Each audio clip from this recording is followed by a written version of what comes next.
Latest episode দেখুন একদম add free. আমাকে অন্তত বলুন, উনি আপনার পরিচিত কেউ হন? এর আগে এতটা অস্থির হতে আপনাকে কোনোদিনও দেখিনি। মিতুল, যে মহিলা পারফর্ম করছিল তিনি আমার প্রাক্তন স্ত্রী অন্তরার মতো দেখতে।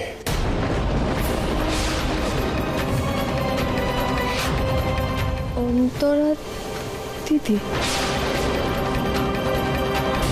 ওই মহিলাটিকে বুঝি অন্তরা দিদির মতো দেখতে? হ্যাঁ, অন্তরা অবিকল ওরকম দেখতে।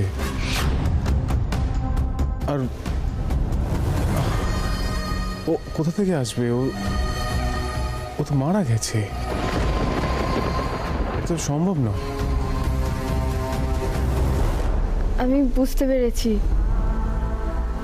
আপনি এতটা অস্থির কেন হয়ে যাচ্ছিলেন। বাবা বলতেন বটে, এই পৃথিবীতে নাকি 7 জনকে একই রকম দেখতে হয়, সেই জন্যই বোধহয় আপনি মিল পেয়েছেন। তাই হবে বটে। সত্যি তো, ও কোথা থেকে আসবে? আসলে বহু বছর পর ওরকম একজনকে দেখে না আমি একটু অস্থির হয়ে গেছিলাম। মুখেরই মিল হবে ঠিকই। আপনার মনটা খারাপ হয়ে গেল না?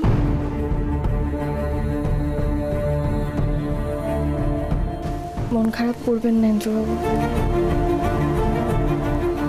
কারো কারো চলে যাওয়া তো আমাদের হাতে থাকে না। না, আমি তো মন খারাপ হয়নি, আমি একটু ডিস্টার্ব হয়ে গেছি, এই আর কি। চলুন বাড়ি চলুন, বাড়িতে সবাই আমাদের জন্য অপেক্ষা করছে তো নাকি? আসুন। শোন কলি, আমার মনে হয় বৌদি শুভকে খবরটা দিয়েছে, তাড়াতাড়ি আসার জন্য বলেছে। দেখলি না কেমন টানতে টানতে ঘরের মধ্যে নিয়ে চলে গেল। ইস, ছেলেটাকে কি বোঝাবে এখন কে জানে। মা, তুমি এত চিন্তা করো না, আমি কথা বলছি শুভর সাথে। শুভ, শুভ,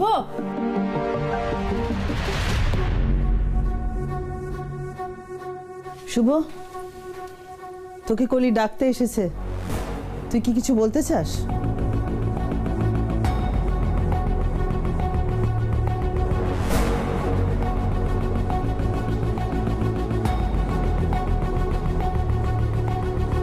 এই রে, আন্টি কি তবে শুভর সত্যি সত্যি ব্রেন ওয়াশ করে দিল? ওর মুখটা এরকম গম্ভীর লাগছে কেন? শুভকে দেখে আমারও কেমন যেন লাগছে।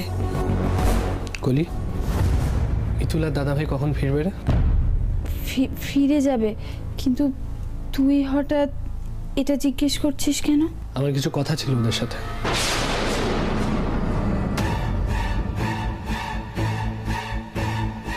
এতদিনে ছেলেটাকে আমি বোঝাতে পারলাম যে বাড়ির কেউ ওদের 2 ভাইয়ের কথা ভাবেনি, সবাই ওদের শত্রু। শোন শুভ, তুই মিতুলের ভুল বুঝছিস। মিতুল যখন মেজদা ভাইকে আনমাস্ক করছিল তখন আমি ছিলাম মিতুলের সাথে। কলি, তোরা যা যা করেছিস বেশ করেছিস।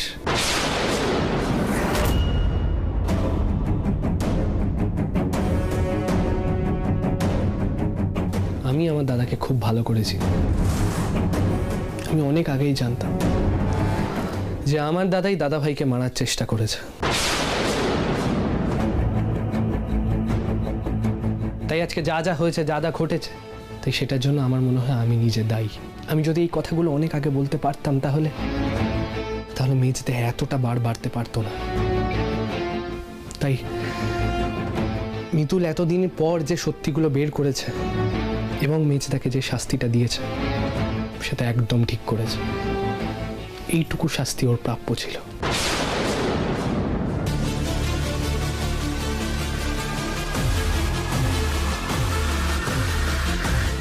এবার আমিও দেখব মিতুল আর দাদা ভাইয়ের এই ভালো জিনিসগুলো দেখে কার কার গা জ্বলে।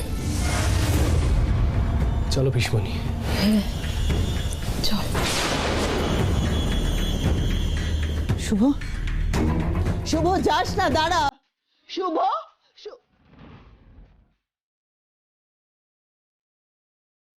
এই ছেলেটা কোনোদিন আমার নিজের হলো না। শুভ, বলছি মিতুল এতদিন পর ইন্দ্রকে নিয়ে একটু সুখের মুখ দেখেছে। ওদের মিলটা কিন্তু আমাদের করাতেই হবে ভাই। করাতে তো হবেই রে। তোর কথা ধরে নি, এটা আমার পাপের প্রায়শ্চিত্ত। শুধু বলিস কি করতে হবে, আমি সবসময় তোদের সঙ্গে আছি। চল।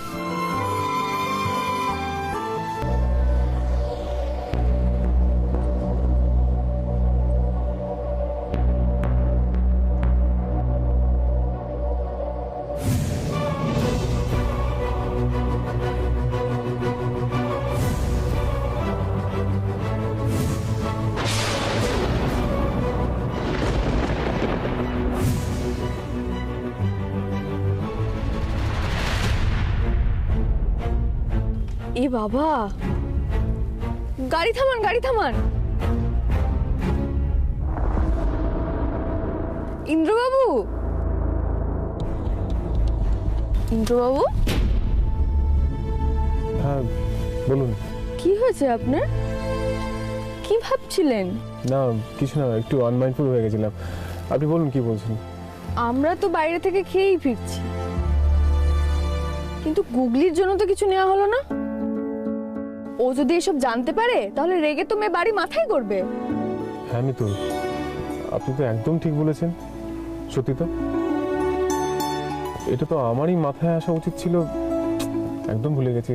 বলছি সামনের দোকান থেকে একটা চকলেট নিলে হয় না? হ্যাঁ হ্যাঁ, তাই বরং ভালো। ওই দেখুন একটা দোকান আছে, এখানে দাঁড়িয়ে যান।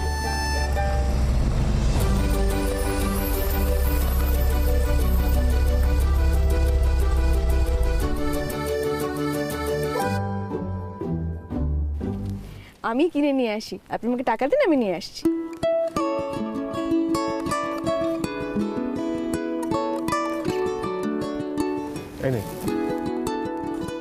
এত টাকা কি করব? আপনি গুগলির জন্য তো কিনবেনই, আর একটা নিজের জন্য নিয়ে আসবেন।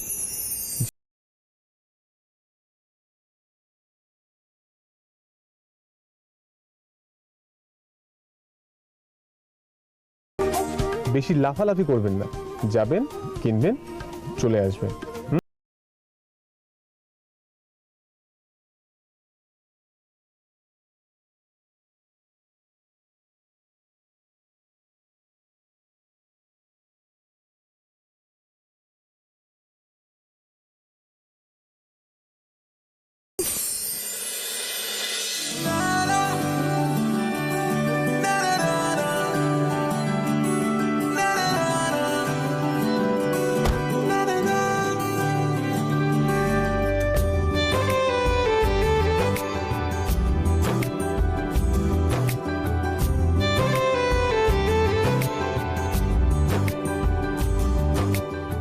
না, আর ওই ক্লাবের কোনো কথা ভাববো না। যে গেছে সে গেছে। এখন আমার সবকিছু মিতুল আর গুগলি।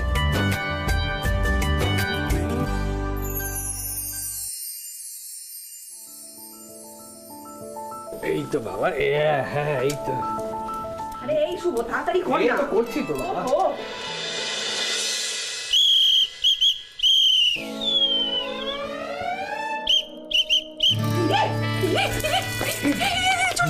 মঞ্চে বাঁশি বাজিয়েছি, তার মানে ওরা চলে এসেছে।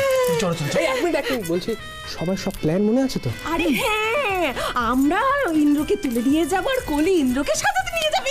না মা, আমি আর তুমি মিতুলকে সাজাতে নিয়ে যাবো, আর ওরা দাদাভাইকে সাজাতে নিয়ে যাবে। বুঝেছো? এবার চলো।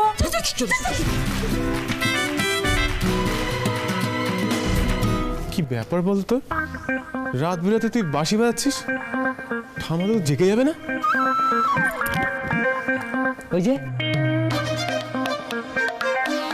রেসে দৌড়াবো। হ্যাঁ হ্যাঁ, রেস? কিসের রেস? আগামীকাল বাড়ির সবাই রেস করবে। কি আগামীকাল বাড়ির সবাই রেস করবে মানে? এই কি ভুলভাল বলছিস বলতো? আর তার থেকেও বড় কথা, রেস করবে তো তুমি এখানে দাঁড়িয়ে দাঁড়িয়ে বাঁশি কেন বাজাচ্ছ? দৌড়চ্ছ তো না, আমি তো দেখতেই পাচ্ছি দাঁড়িয়েই আছো। এই ঘুমি বলি নাকি? বল। হ্যাঁ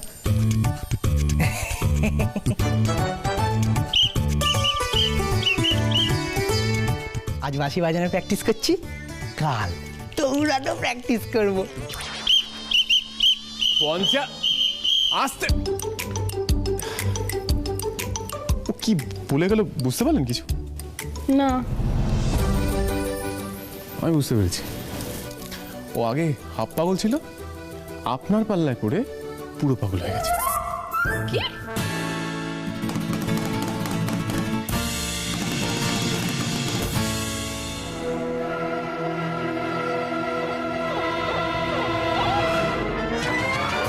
কি বললেন? আমার পাল্লায় পড়ে বাড়ির সবার মাথাটা খারাপ হয়ে গেছে? বাবা আপনি টাইম পেলেই না কোমর বেঁধে ঝগড়া করেন। চলুন চলুন চলুন। কি ব্যাপার বলুন তো, আজকে সবাই তাড়াতাড়ি ঘুমিয়ে পড়েছেন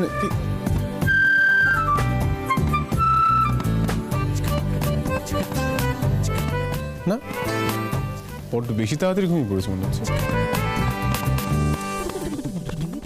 আমিও সেটাই ভাবছি, কিছু একটা গন্ডগোল নিশ্চয়ই আছে, জানেন তো? মিতুল, এর মধ্যে আবার গন্ডগোল কোথায় পেলেন? আহা, আপনি দেখলেন না পঞ্চায়েতের দরজার সামনে দাঁড়িয়ে বাঁশি বাজাচ্ছিল, এদিকে বাড়ির কারো কোনো সারা শব্দ নেই।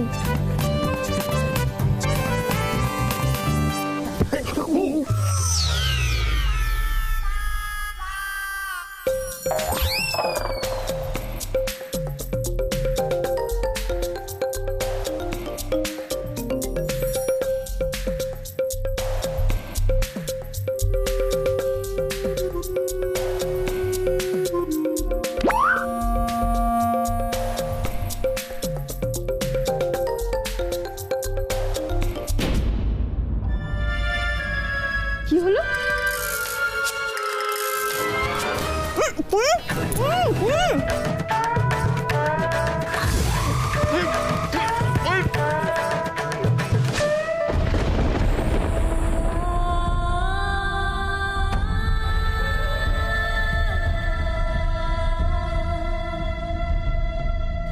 मैडम, आप कैसा लग रहा है?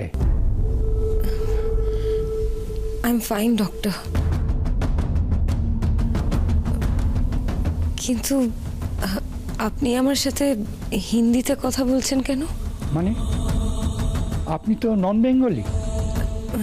না না ডক্টর, আমি তো বাঙালি। কিন্তু আপনার টাইটেল তো দেশাই, অনামিকা দেশাই। না না ডক্টর, আমার সারনেম লাহিড়ী, আর আমার নাম অন্তরা, অন্তরা লাহিড়ী।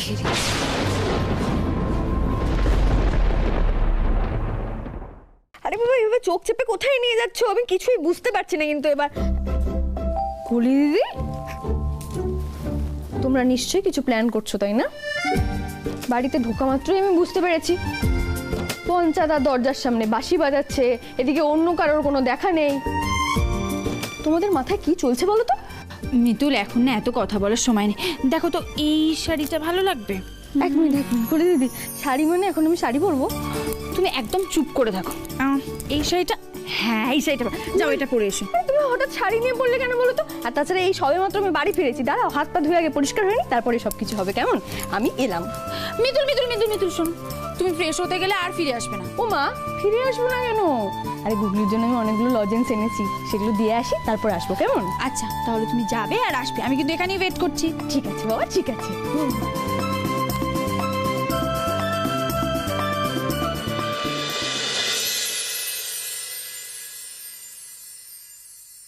ওহ বাবা, উফ দাদু,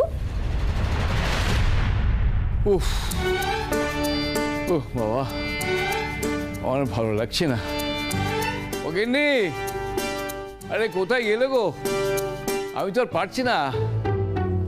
কি হয়েছে দাদু? আপনার কি শরীর খারাপ করছে? আসলে আমার বুকে আর পেটে খুব অস্বস্তি হচ্ছে, বুঝলি? আমি সহ্য করতে পারছি না। এখন তো বিয়ের মরশুম চলছে, এ কদিন একটু বেশি খাওয়া দাওয়া হয়ে গেছে, বুঝলি? দাদু, এরপর থেকে তেলে ভাজা জাতীয় খাবার খাওয়ার আগে নিজের বয়সটা দয়া করে একটু মাথায় রাখবেন। মিতুল, আগে তুই আমাকে বাঁচা, বকবি পরে। আমার বুকের পেটে অস্বস্তি হচ্ছে, আমি সহ্য করতে পারছি না। উরি বাবা। দাঁড়ান দাদু, অ্যাসিডিটি আর গ্যাস থেকে এরকমটা হচ্ছে, এটার একটা সমাধান আমার কাছে রয়েছে। আরে না, আমি বলছি তো খাবো না। এই নিয়ে তোদের 12 বার বললাম, আর এবার 13 বার বলছি আমি খাবো না। বুঝতে পারছিস আমি খেয়ে এসছি। হ্যাঁ, কথা তখন থেকে বলে আছে। কি মতলব বলতো? তোদের প্ল্যানটা কি? হ্যাঁ, আমাকে আটকে রেখেছিস কেন এভাবে? প্ল্যান? কিসের প্ল্যান? ইন্দ্র, তুই না মানে সারাক্ষণ এই বিজনেস করে তোর মাথায় সারাক্ষণ প্ল্যান চলছে। নিজে এরকম, তাই ভাবিস বোধহয় আমরা সারাক্ষণ প্ল্যান করছি। কোথায় তোরা ঘুরে এলি, ভাবলাম একটু তিনজনে মিলে একসঙ্গে আড্ডা মারবো, গল্প করবো। তা না, প্ল্যান করতে আসছে বলতো। এই জন্য তোকে আমার ভালো লাগে না। অর্ক, তোকে আমি ছোট থেকে চিনি, তুই হঠাৎ এই ঘরে আমাকে নিয়ে আসলি, সঙ্গে আবার এও আছে। নিখাত তোদের কোনো প্ল্যান আছে। আমি শিওর তোদের কোনো প্ল্যান আছে। কি মতলব বল, কি মতলব বল। তুই ভুল ভাবছিস। তোর মনে আছে ছোটবেলা কি সুন্দর আমরা কবাডি খেলতাম? নে চল আমরা খেলি কবাডি। মনে আছে?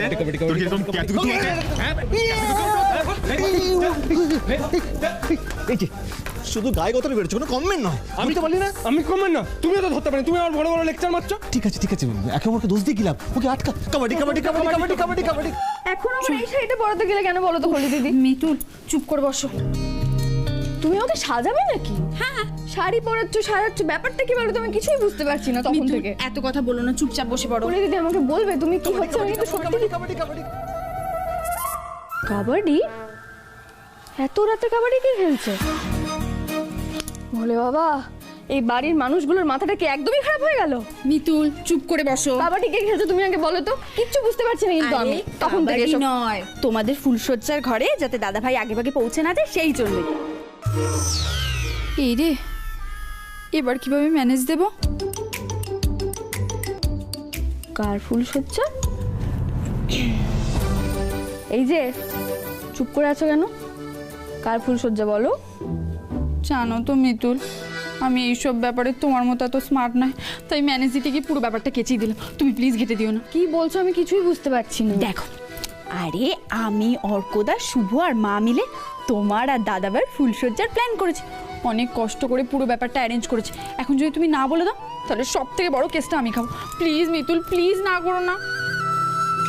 আমাদের ফুলসজ্জা নিয়ে ভাবা হচ্ছে, আর তোমাদের?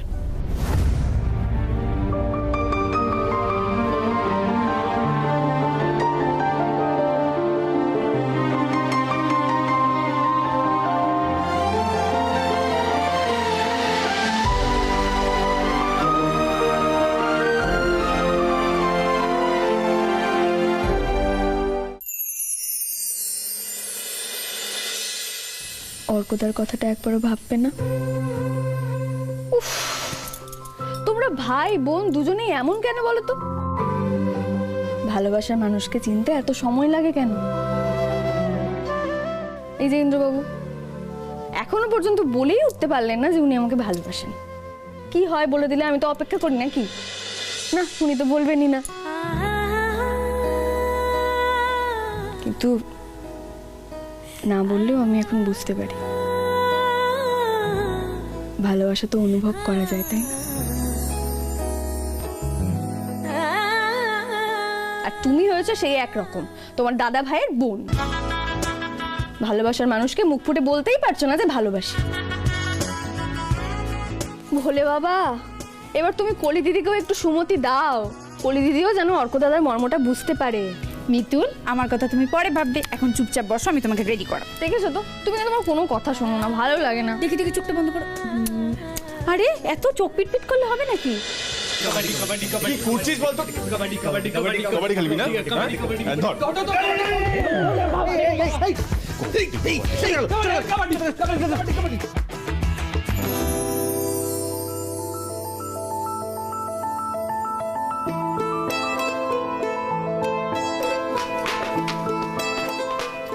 এইসব কি করছিস তোরা? এই জন্য আমাকে আটকানোর চেষ্টা করছিলিস, তাই না?